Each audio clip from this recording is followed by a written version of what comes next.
All right, we are continuing in the Sermon on the Mount, and we'll do this until Holy Week, and then Holy Week will kick over into the liturgical kind of things for Palm Sunday and, of course, Easter Sunday, Good Friday. Yeah, don't forget our Good Friday service. That's coming up on the 15th, and then Easter Sunday on the 17th.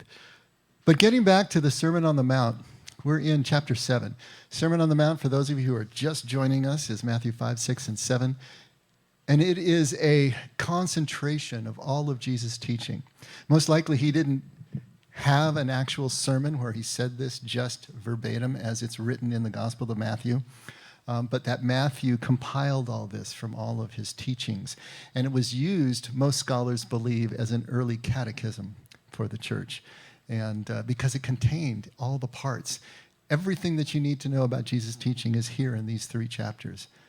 The rest is more or less commentary. It's amazing how that works. It's just so concentrated. It's a well-structured and amazingly just directional 3 chapters that are taking us on a journey. And as we're starting to near the end of this 3-chapter journey, I like to just kind of recap a little bit as we've been doing, just so we have a sense. We keep knowing what the whole piece is as we then dive into the weeds here. And through this series, I've been talking and going on about Jesus as a poet, as you probably remember, that we don't think about Jesus as a poet, but he's one of the best that we have on record anywhere.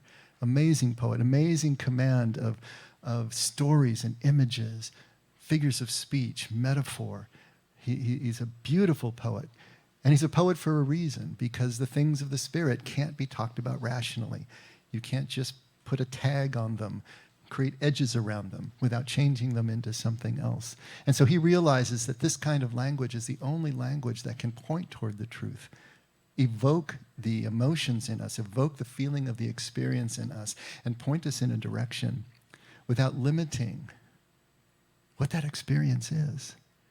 And unfortunately, the church hasn't followed suit. The church has become much more literal, much more legal, and has squashed this immense vision of Jesus that he is giving to us in this poetic way. But in addition to Jesus being a poet, did you also know that he's a pretty darn good psychologist too? It's amazing. Not only the command of the language, but the command of the human condition, the knowledge of the human psyche and how we move through life from birth to death, from childhood to adulthood, and all the moving pieces, and all of the roadblocks, and all the foibles and the weaknesses that we have as human beings. He understands that, and his way addresses that. This is why he never gave us a theology. Read back over the red letters, those actual words of Jesus in the Gospels. He doesn't give us a theology, not the way we understand a theology. Because again, that would be defining, that would be putting words on this, this would be limiting the scope of what this experience of kingdom is that he was trying to get us to engage. He didn't give us a theology because he knows we are not saved by the mind. We're not saved by our thoughts or what we can think. In fact, what we think and how we think is the problem. That's the problem. That's what limits us. That's what gives us a full stop. That's what blocks us from being able to go further forward in what Jesus is trying to show us as his way, the only way to Father. And he does give us this way. He gives us a way past the problem, past the blockage of our thinking, past the blockage of our egoic mind, which does all the thinking, which is at once and at the same time what defines us as a human being, what gives us the ability to do what humans do, and at the same time isolates us, makes us feel alone, makes us fearful, and blocks us from the full extension of God's love. This is what he's trying. He's trying to show us a way past. He doesn't give us a theology. He gives us a way of life. He gives us a way of relating, a way of doing, an attitude, a way of experiencing that takes us outside of our minds into the pure experience of truth. And we've talked about truth as really being a person. Truth is not a data set. Truth is a person, ultimately the person of God. But to experience that truth is what makes us free. And freedom is everything to Jesus. To be able to be free of this thought process, these thought and behavior patterns that limit us and block us. What does he tell us? He tells us not to worry. Why don't worry? Well, because worry takes us out of this present moment and focuses us on the future, things that haven't happened yet. So if you are worrying, if that is your attitude, then you're always out there someplace, but you're never right here. And we've said that God is always at the intersection of here and now. You'll never find him anyplace else but at that intersection. If you're not there, then you're not present. You're not present for the healing. You're not present for the feeling that everything really is going to be okay. Don't worry. He says don't judge. Why? Because judging takes us out of relationship. Takes us out of the identification with the other by putting a mental block between us and them. It creates us and them. It creates subject and object. To let go of the worry brings us back to the present. To let go of the judgment brings us into relationship again. We can connect with each other. And it's only in full presence and awareness in the moment that we can actually experience the connection and the oneness that is the basic truth of this universe. This universe is one thing. It looks diverse, but underneath the hood, it's one thing. And we will not experience that unless we're present here and now, free enough to experience that connection, the freedom of that connection. He tells us in Matthew 5:20, in the first chapter of the Sermon on the Mount, that we need to exceed the righteousness of the scribes and the Pharisees. And unless we do exceed the righteousness of the scribes and the Pharisees, we will in no way enter the kingdom of heaven. Well, what's the righteousness of the scribes and the Pharisees? Well, it's legalism. It's the belief that following the law, obeying the law, will save you. And of course, it doesn't do that. He's saying we need to exceed that limited perspective, that limited way of thinking, that belief system. But even more than that, think about the righteousness of the scribes and the Pharisees, their adherence to law as the be-all and end-all, as a metaphor itself for all egoic thought. Everything that goes on in our noodles, the illusion of control that we manufacture there in our minds in whatever way we do it. And legalism is just a form of control. It's a way of manipulating God, really. If I write this contract with you, God, and I keep it to the letter, and I got your signature at the bottom line, then you have to perform this, and this. And I can finally feel some certainty. It's a form of control. It's an illusion of control because life doesn't work that way. And so Jesus is pointing this out. And this was so permeated in their culture, people weren't even giving it a second thought. Of course, that's what we're supposed to do. We do the same thing now. Isn't everything about obedience? Isn't the church you grew up in as a child, wasn't that all about obedience? Just obey, obey, obey, and you will be okay. But if you don't, and of course you never really know if you are or not, God's going to get you. We have to exceed that, Jesus is saying, if we are going to dive into the radical conclusion of what his love is all about. And what does he say at Luke 14, verse 33? Actually, these are in your folder. You can put them up too. Anyone who does not give up all he has cannot be my follower. Wow. You know, Jesus says exactly this in many places, and he says it in many different ways. He uses metaphors and he uses imagery to get this same point across. You know, you got to pick up your cross daily, deny yourself, follow me. You know, all these different ways of saying, but he says it straight out here, flat out, more plainly than he probably says it anywhere else. Anyone who does not give up all he has cannot be my follower. What is he talking about here? Not just your possessions, not just the things, the material things you own, but think beyond that, because he's always pointing toward bigger things, right? He's talking about anything that we are clinging to for salvation. Even our idea of Jesus himself is something that we need to let go of. What did Jesus say right before he went to the cross? He says, it's to your advantage that I go, because then the helper will come. They were clinging on to him as the idea of him, And that was now limiting their ability to move into deeper places of the Spirit. And it wasn't until he was removed, until Moses is removed. Why didn't Moses get to go into the promised land? Not because God was punishing for tapping the rock. It's because the people had fixed themselves on him. He was now the block. The image of him was the block.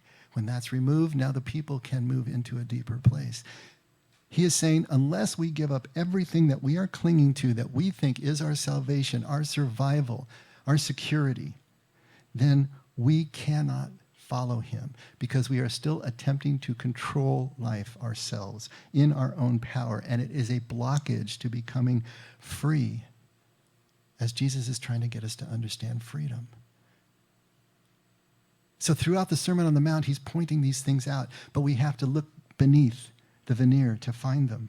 There's this great story, and I know I've told it in here many times, so most of you have probably heard it, but on the chance that someone hasn't yet, and maybe a good refresher isn't bad, right? John Kavanaugh, if you never heard of him, back in the 70s, he was a young Jesuit. He became one of the preeminent professors and philosophers in the Jesuit system and in the academia in the United States. Hello. When he was still in formation in the mid-70s, he took a year sabbatical to try to find himself because he didn't know which direction to go. And he ended up at the Houses of the Poor in Calcutta with Mother Teresa for at least a month. He was there working with her at the Houses of the Dying. And the first day that he was there and he met her, and she said, well, what can I do for you? And he said, well, Mother, pray for me. She says, sure, what shall I pray for? He says, pray that I might find clarity. And she immediately says, no, I'm not going to do that. And he's shocked. Well, why not? She says, because clarity is the last thing that you're clinging to and need to let go of.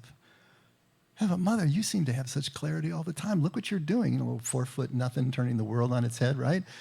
She laughed and she says, I don't have clarity. I have trust. I'll pray that you find trust. See, trust is a very different thing than clarity. When we are after clarity, what are we after? We're after certainty. We're trying to collect enough data in order to be certain about something so that we can remove the sense of risk. Trust operates in the uncertainty, operates in the risk. Faith is the action that takes us to trust. Faith is the ability to act in the presence of uncertainty. But when we have experienced something, really experienced it, remember discernment as opposed to judgment? Now we can trust it for the first time. And our anxiety and stress can go down as the trust comes up, because that's the way that they move. So here is Kavanaugh looking for clarity. And she shuts him down and says, if you could stand inside my 5 foot something frame, you would see that I can't see any further than you do. But I trust that when I put my foot down, there'll be something solid underneath it. Remember last couple of weeks ago, we talked about emotional disorders are driven by an intolerance of uncertainty. That should be on your fridge. Is that on your fridge? That should be there.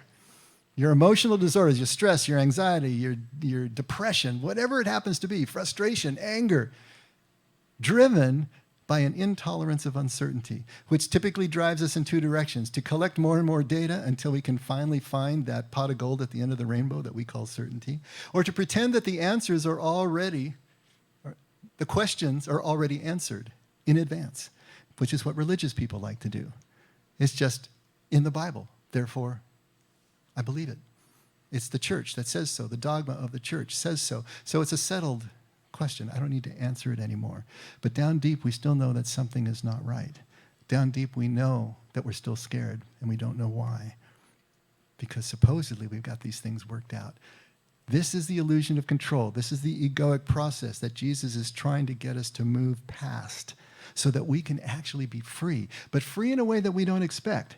Free in vulnerability, free in a sense of dependence, free in humility, free in connection that we can't have when these barriers are up. He's trying us to break through those to get to the other side. And here's the insidious part. We don't even realize what we're clinging to. We don't even realize that we're clinging to. Because these things are in the unconscious. They're really, really deep. We can see our pursuits and the things that happen because of our deep, deep beliefs as a virtue. We don't see these unconscious programs for happiness running in the background, running in the unconscious, driving us. Sometimes they're called core beliefs, if you're familiar with that term, but they're beliefs that reside in the unconscious. We're not aware of them, but they're really driving the bus. Not what we think we believe and say we believe. It's these emotional programs that are really driving us. Following Jesus in his way, in the way that he says is the only way to the Father, is a ruthless dismantling, a deconstruction of these limiting core beliefs. This is where we're trying to get to. Now, if you do have your inserts, you can follow along with me, at least in this first quote. But if not, I know John doesn't have it to put up. This is from Carlos Ruiz Zafón, who is a famous Spanish novelist. But listen to what he writes. He writes, "One of the pitfalls of childhood is that one doesn't have to understand something to feel it." Think about that. One of the pitfalls of childhood is that one doesn't have to understand something to feel it. By the time the mind is able to comprehend what has happened, the wounds of the heart are already too deep. I want you to consider something. Nobody gets out of childhood unscathed. Nobody. It's not possible. There's too much imperfection all around. Your parents were too imperfect to allow you to get out of childhood unscathed, unhurt, unneglected, unbetrayed, unsomething or other, right? We all have experienced that. And if I said, how many of you would characterize your family as dysfunctional in some way, I'm sure all your heads are going to be going up and down. We all say that, yeah, there's all kinds of dysfunction there. Well, that was affecting us as a child. We didn't get through that unscathed. We're not supposed to. There's the good news. It is the wounding that starts our journey from childhood to adulthood. If there wasn't any wounding, we'd just stay children for the rest of our lives. Why not? Why would you move if it doesn't hurt at some point? Although we are supposed to keep a lid on the trauma enough that kids aren't getting knots tied in their cord that they can't ever untie. But that does happen as well. But this idea that we don't have to understand it, we don't understand anything as kids, but we feel it. And by the time we can think about it, it's already there. The scar is there, right? And the scars are these programs, these emotional programs are the scars that we're talking about here. These programs, these core beliefs. There's a little article here, and stay with me on this. It's half a page. But listen to the concepts here, because I think it can give us a real window in to the method in Jesus' madness. Why is he teaching the way he's teaching? Why is he so strong on what he's trying to get across to us? This is called breaking the emotional cycle. Do you find yourself doing the same things again and again and feel like there's nothing you can do about it? Are you just driven to repeat patterns that don't make any sense? This emotional cycle is a common human problem. Now, if you're interiorly saying, well, yeah, you're not alone. What did Paul say famously in Romans? The things that I want to do, I don't do. The things I don't want to do, I do. What a wretched man I am. How is this possible? How does this even work? How can I be going against the things that I know in my head? It's because the emotional programs are driving the bus. Not your head. Not what you say you believe, right? You're doing the same things all over and over again because they're there in the programming. You don't know the programming exists, so you're powerless, you're helpless to defend against it or to do anything other than the program tells you what to do. Misguided, unconscious core beliefs end up making us miserable, becoming free of our compulsions, or what Thomas Keating calls the emotional programs for happiness, are the start to breaking the emotional cycle. Thomas Keating, the founder of Centering Prayer, talks about 3 energy centers, and they are security and survival, esteem and affection, and power and control. Makes sense, right? That's almost like Maslow's hierarchy of needs, right? Security, survival, esteem, affection, power, and control. We need all these from the earliest times that we're breathing, right? Deep down within our minds, we are driven or drawn towards these 3 centers. And early in our lives, we learn specific programs for trying to achieve them. which operate very powerfully at a subconscious level to pattern our behavior. The emotional programs for happiness emerge, they're unconscious, but they emerge into consciousness as attachments and aversions.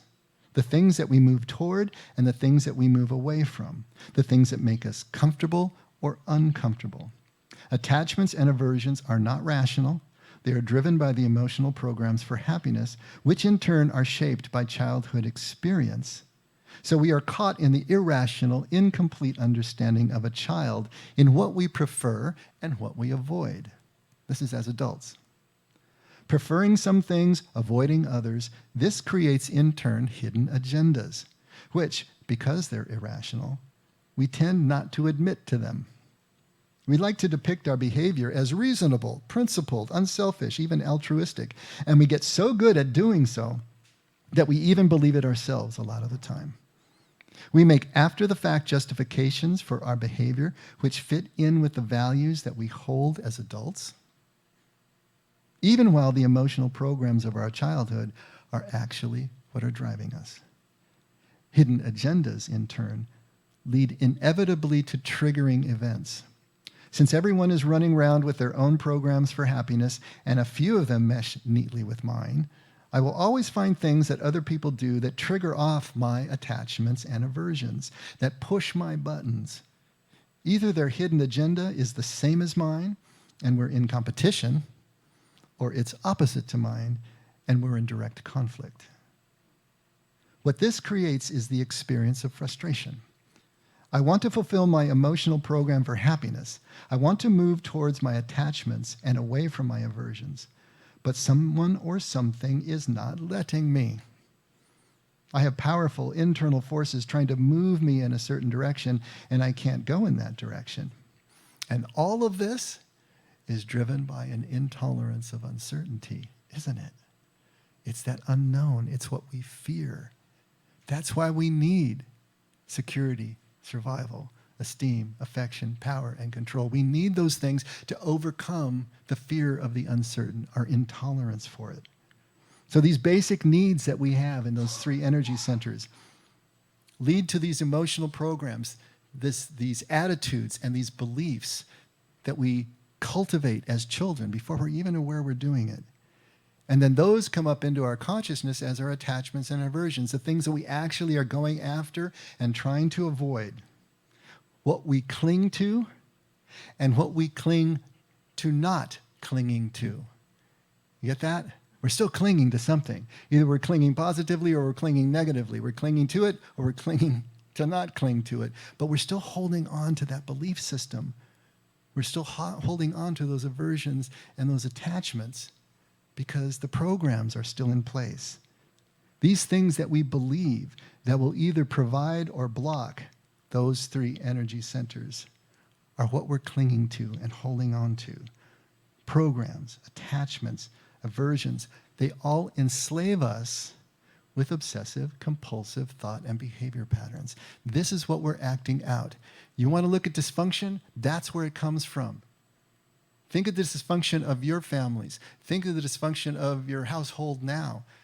Think of what you consider dysfunction in yourself, if you have any. And see how it is driven by these same issues that we're talking about here.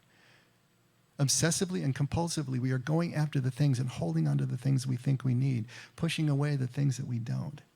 But we're not free just to be present in the moment, to actually be vulnerable enough to let another person in and connect at a deeper level. And this is exactly what Jesus says we must sell, right? Sell everything you have, give it to the poor, and come follow me, he tells the rich young ruler. But that's not just possessions. That's everything we're talking about. All of this stuff that keeps you from the deeper expression of what it is you consider eternal life. Can't get it while we're here. He says, lay down. There's no greater love than this, that a man or woman lay down his or her life for their friend. But think beyond just the physical life. It's the life that you understand, the life that you have come to believe. Can you lay that down? Are you willing to do the difficult work that takes, the scary, frustrating work of going deep enough to lay down those things? This is the language that he uses. Pick up your cross daily. Deny yourself and follow me. Are you willing to crucify the old man? Those are Paul's words now. Same thing. Are you willing to let that die? Are you willing to kill that off, actually? Because if you're not, you're still loved. But you're not going to experience what it is that you can experience in this life. To be free enough to do that. Thomas Keating himself puts it this way. Spiritual strength is the capacity to act from the center of our being. All right? Rather than acting from our emotional reactions to events, the capacity to respond to events from the center of compassion and genuine concern, to relate to people where they are, and to accept ourselves and our weaknesses in the confidence that God will help us to sift through our weaknesses and let go of behaviors that are obstacles to relating to truth, to other people, to ourselves, and to ultimate reality. Same thing here. The capacity to respond to events from the center of compassion and genuine concern and not just emotional reactions to events that are taking place. Now, the trouble with all of this is, of course, is that our attachments and our aversions can be really sneaky. If they are socially acceptable, if society accepts our attachments and our aversions, by and large, and rewards us for them, then why in the world are we going to let go? And they become another source of power and control for us if society is rewarding them, right? So what are some of the things? So just so we can get real specific here, what are some of the things we're talking about? We can be clinging to our looks because we realize that our looks give us power. Our looks give us the ability to get others to do the things that we want them to do. It can be our intelligence. It can be our athletic or our creative abilities and talents. Those are the things that give us all of those three, right? Survival, security, esteem, affection, power, control. What gives us that? It can be our family. It can be friends. It can be our significant others. Now, these are not bad things. See, this is the problem. This is where it gets sneaky. Why did Jesus say, unless you're willing to hate your father and mother, your brother and sister, your children, and even your own life, you can't follow me? Now, hate in his language, sanam, means to prefer less. It's not a malicious kind of hate. But do you see where he's going with this? Even the things that are your attachments that you're clinging to that are healthy and good and in that society held in highest esteem are still your blockages if that is where you are identifying yourself. How about your faith? How about your church? How about your theology? How about your career? How about your wealth? These are all attachments. How about a cause or a mission? Now, interesting, the thing about causes and missions, they are generally clinging to the things we don't want to cling to. What do you have a cause or a mission about? Well, maybe your mission and your cause is to exterminate racism, sexism, social injustice. Maybe it's dealing with politics or religion itself, environmentalism. It doesn't matter. But that is your attachment and your aversion at the same time because you're working to eradicate those things. These are the things that are disgusting to you, and you need to push them away. These are the things that make us rich in the sense that they make us invested in these things. And what did Jesus say about the rich? He said it's easier for a camel to go through the eye of a needle than for a rich man to enter the kingdom. Now, the interesting thing about that saying, gamla, means both camel and rope at the same time. So the saying could be it's easier for a rope to go through the eye of a needle. Same difference, right? He's talking about the extreme difficulty that someone who is invested, right, in any system has to be able to let go of all the things that he or she has built up in their lives to be able to actually follow Jesus into kingdom. But carrying all that stuff blocks us from even seeing the possibility of what this is all about. There was a young addict that I remember talking to years ago, and she told me that she felt very fortunate that she didn't use this phrase, emotional program, was so destructive and so socially unacceptable, her heroin addiction, because there was no way that it was going to be prolonged very long in her life. It was going to come to a head very quickly. She was in her 20s.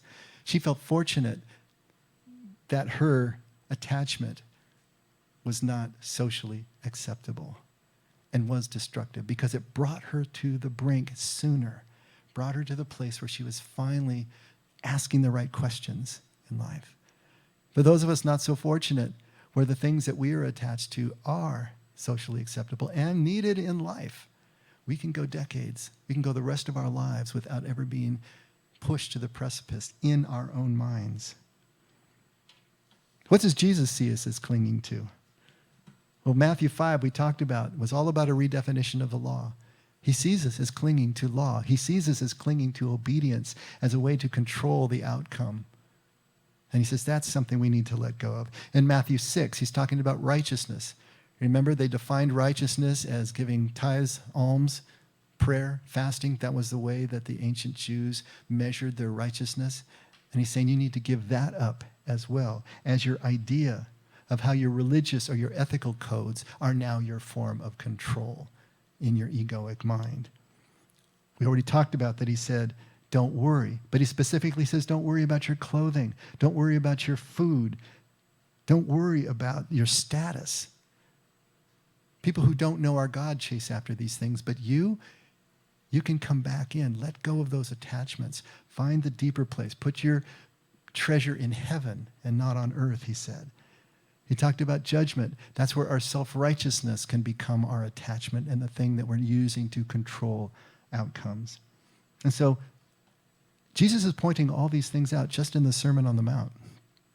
Then the question becomes, how do we let go? How do we start to get past this? How do we follow Jesus in this direction he's trying to take us? And he's going to give us a principle, but once again, we're going to need to look beneath the hood a little bit to find where he's going with this. Let's take a look at Matthew 7, 7 and 8. This is the new material for this morning. It took us a long while to get there, didn't it? Actually, we're not even there yet. We read this last week. Ask, and it will be given to you. Seek, and you will find. Knock, and it will be opened to you. For everyone who asks receives, and he who seeks finds. And to him who knocks, it will be opened. But this and the next section that is new for us this morning act as a unit together. Watch. Or, what man is there among you who, when his son asks for a loaf, will give him a stone? Or if he asks for a fish, he will not give him a snake, will he? If you then, being evil, know how to give good gifts to your children, how much more will your Father who is in heaven give what is good to those who ask him? So here is these two sayings that work as a block together. Ask, seek, knock. Nothing will be denied you. But then he's going to put some skin on that. It's almost like another form of Hebrew poetry, where he's saying the same concept one after another, but with different imagery to lock it in. And this connecting word or shows us that he is giving us two looks, two bites at the same apple, right? They work as a unit. So ask, seek, and knock are being amplified here in the stones and the loaves and the fish and the snake. They're being personalized, bringing them down to connect us as a deeper statement. And so here we go. Ask, seek, and knock denotes a process we talked about last week. The process of selling everything, letting go of everything. It starts with the desire. It starts with then continues with the beah, the deep search from inside to outside, leaving no stone unturned. Kind of like a fourth step for you program people, really going deeper. And then the knock, the koshv, is the realization. It's setting up a tent. It's striking a musical note, something that is real, something that people can gather around. That's the realization part. So ask, seek, and knock is actually a process of this way of Jesus, of letting go, of going deeper. Letting go of those core beliefs through this deep desire and the diligent work. It won't be denied, just as a human parent would never deny the child. Now, this is a typical rabbinical teaching technique called kal v'chomer, if you care about that sort of thing. But it literally means light and heavy. If something is true in the light instance, then how much more is it true in the heavy instance? So if frail and imperfect human parents would give good things to their children who ask, things that they absolutely need, how much more will your Father in heaven give you how much more is it true for God? So you see this in operation around you. Why do you doubt that your father would be at least as good a parent as your dysfunctional parent was, right? But there's a deeper meaning here also. This is not just a passive asking. Just God, grant me the serenity, and it's going to be dropped in our lap. It doesn't work that way. It's active in the discernment that we need, because we still need to choose life. There's still something that we need to do. Stones and loaves, for instance. These common loaves of bread that were baked in first century Judea were round and smooth, and they looked a lot like the kind of rocks that you would see on the hillside, especially the ones that had water running through them that were now round and smooth. And so from a distance, you could have a stone and a loaf right next to each other and not necessarily know which one was which. But bite into it and you're going to find out pretty quick. One can sustain and preserve life and the other cannot. Fish and snakes, well, when they're swimming in the water with the ripples, you may not be able to easily distinguish between a fish and a snake. But grab onto it and you'll find out one can preserve life and the other can take it away, actually. Luke really interestingly adds eggs and scorpions into the same thing. And you think, what in the world? But it's interesting that there are white scorpions in Judea, and back in the first century, they were described by Pliny, who was the first one to actually, a Roman general and philosopher who wrote the first encyclopedia of natural history. He described those scorpions as being, when they were coiled up, as being about the same size and color as eggs. And in fact, assassins would hollow out an egg and put the scorpion inside as a way to assassinate their unfortunate victim. So what's going on here is Jesus is setting three sets of things that from a distance can look the same. Stones and loaves, fish and snake, eggs and scorpions. They can look pretty much the same when you're looking from a distance. But some can preserve life and others will not, or can actually take it away. And this parallels some other difficult sayings that Jesus, do you ever wonder why in the world he cursed the fig tree? Good Lord, it's a tree. It wasn't even the season for figs, but he's angry because there isn't a fig on it when he gets up to it. From a distance, it looked all green and verdant like it should be full of fruit, and he gets up and there's nothing there. And he curses it and it withers. But notice that the fig tree is overlaid with the story of cleansing the temple. From the outside, the temple was white and magnificent and beautiful and looked like the center of Jewish spiritual life. But inside, it was corrupt. Inside, it had become a den of thieves. This same idea that from a distance, something looks like it can preserve life, but when you get a little closer, it can't. And this is what Jesus is trying to pull off for us and trying to get us to understand. He's building us, or trying to get us to build the awareness, the presence to actually see the truth. Because a little later in chapter 7, Jesus is going to say that you will know the truth by the fruit of the thing. At first glance, our legalism, whether it's the Pharisees and the scribes or whether it's ours today, anybody's legalism looks like righteousness, doesn't it? That's why it's so attractive. It gives us illusion of control. It looks like we're doing something for something, and it looks like we're really holding the line for God. But is the fruit of legalism life affirming, or is it taking it away? Those of you who know or have experienced legalism or know someone who is legalistic, maybe you felt that you were legalistic in the past. What was really the fruit of legalism? What I've seen it create is divisions among people. I've seen it create the fear of punishment because everything is focused on the law and a contractional relationship with God. Division, fear of punishment, and an eventual caste system starts to develop, where you've got those who have and those who have not, those who are following the law and those who are not, and an us and them system where those who have are looking down. It creates entitlement in the people. All of these things are the exact opposite of what the kingdom person was shown to be in the first section of the Beatitudes. The exact opposite. Right? Snakes, fish, stones, loaves. Legalism, look at the fruit. What is it actually doing when you take a bite of it? Our socially acceptable programs for happiness can look righteous to us. our accomplishments that we get, the recognition that we receive, the rewards, the influence that we can find ourselves possessing, the wealth, the power, the control. What is the fruit of all of that?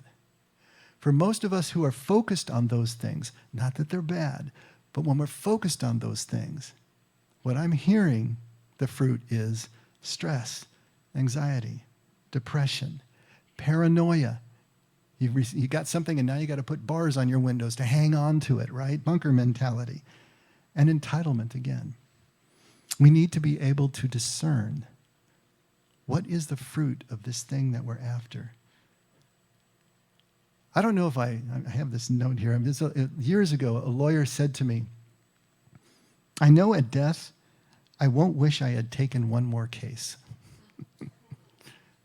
And yet, he said in the next breath, I'm not living my life that way. I am still obsessively taking the next case, and I'm still focused on this. It was still a part of his identity to be the busy lawyer and the successful lawyer. No?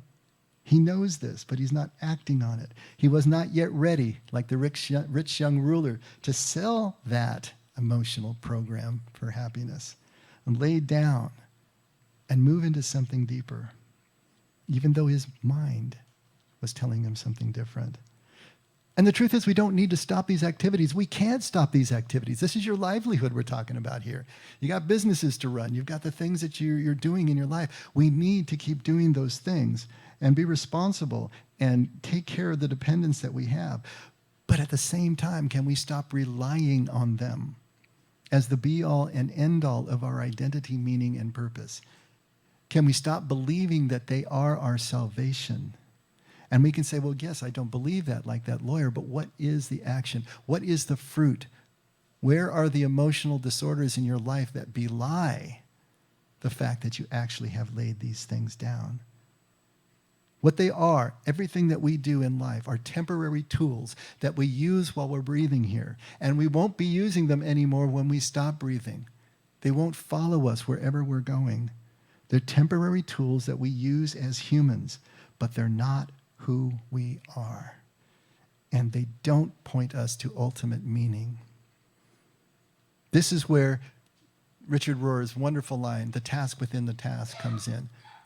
Can we get to the point where we're seeing the task within the task, that central and universal task of building connection, oneness with each other, through the tasks that we do, through our businesses and careers and everything else? I remember when our youngest son, who's now 17, was still a little guy, and he would spend hours and hours building Minecraft worlds. And I don't know if you guys know what Minecraft is. It was a pretty primitive program by today's standards. But, you just built things with it. And you can build castles, and he'd build this stuff, and he was so excited about it, and he would be hyper-focused, for as long as we'd let him, pretty much, as if the whole world depended on his architecture. It's just everything depended on this, And, as a parent, Mary and I are looking at him and just kind of laughing, and, he's just a toy. But are we really any different? All of this whole world, our lives, is really like the virtual reality of a kid's game. If it comes right down to it, all these things that we do, we're going to leave someday. But what are we extracting from it? Now, he was getting skills. He was getting dexterity with the keyboard and learning how things fit together, what worked, what didn't work. He was getting skills out of playing that game that are going to follow him, but it had nothing to do with the game itself or what he built there. He was going to leave that as a child leaves his toys. It's the same thing with us. Are we learning to see past those outward tasks? This way of Jesus, this way of letting go, is the way to do that, to do just that, to develop the awareness to see that task within the task, to find out where true meaning and purpose and identity lives, to look inward for that, even as we continue to do the things that we do, and to have the things that we continue to do reinvigorated with the energy of this new connection with meaning and purpose.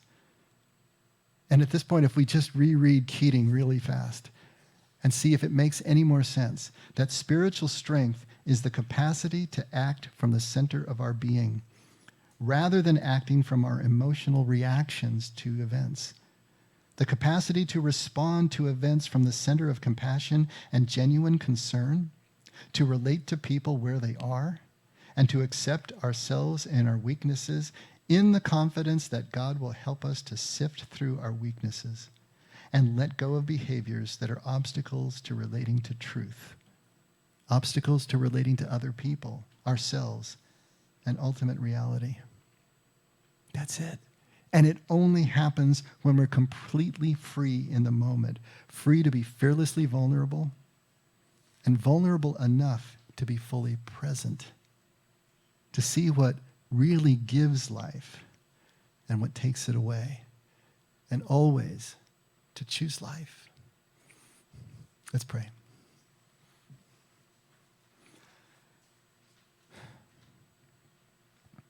Father, this is a lot of stuff. For many of us, Lord, this is a complete 180 on how we have approached the Gospels and approached your word. If it's still not sitting with us right, if it still feels uneasy, help us just to sit with it, consider it, and see whether it may be true, or at least true enough to walk down that path. If it's something that we've already considered, if it's something that we say we believe, help us to really see whether it's in action in our life or just residing in our thoughts and not touching where we really live yet. Help us to bring it into a place where it can really change the way we live, change our attitudes. Allow us the freedom to be fully vulnerable in our moments so that we can be fully connected as well. Father, thank you for being the one who takes the risk out of the equation if we can trust you. Not with certainty, but with the experience of knowing who you are. Thank you, Father, for everything that you give us every day. Never let us forget we can only do this because you did it first. And we pray this all in Jesus' name. Amen. Let's all stand.